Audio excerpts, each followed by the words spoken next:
বন্ধুরা, আমি আপনাদের শিপ্রা। আজ সোমবার সকাল, ঘড়িতে এখন 9:30।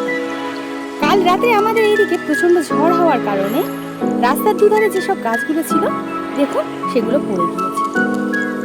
কালকের জীবন শেষ করে রবিবার ছুটির দিন, সবারই আনন্দের দিন ছিল।